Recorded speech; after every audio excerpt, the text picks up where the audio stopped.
Hi guys, my name is Ishvara Thomas. The middle name is important. There are 3 other Sean Thomas photographers in this world.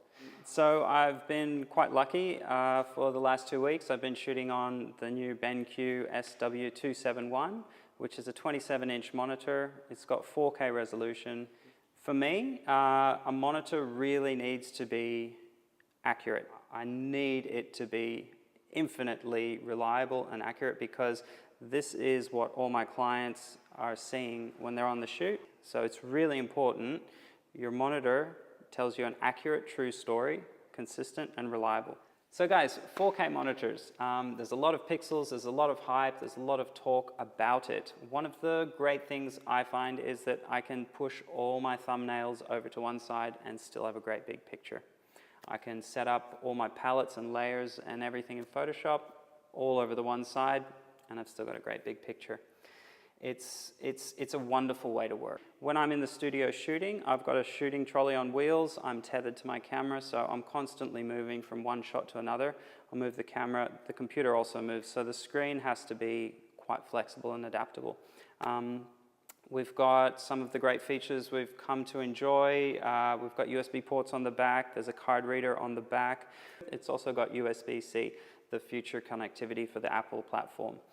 And we've got a hot puck, we're calling it, which is how you control the monitor. One of the features of the hot puck is we can flick between sRGB, Adobe RGB, and other profiles with just a few flicks of the wrist. Very convenient. Some of the other features you can program into the hot puck are a default black and white mode, a vivid color mode, and there's a few other tricks and gadgets that they've put in there for us to explore. Moving on from the hot puck, some of the great features here, we've got a hood that goes all the way around. The monitor can swivel to a portrait mode. There are a few other bits in the box. You can configure your hood to be portrait orientation as well.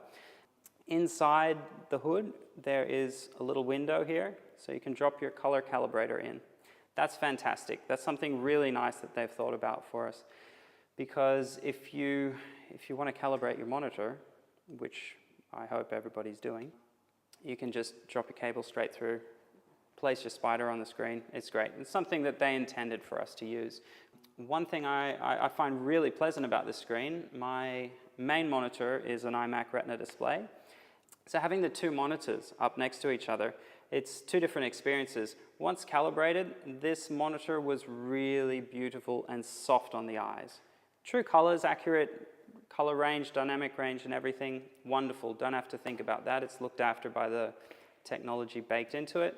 But for an 8-hour, 10-hour, 12-hour day, you're looking at the monitor constantly. It's quite a nice thing to not have to, give your eyes a rest or walk away or walk outside. Sometimes the screen fatigue is something that a bright monitor can bring.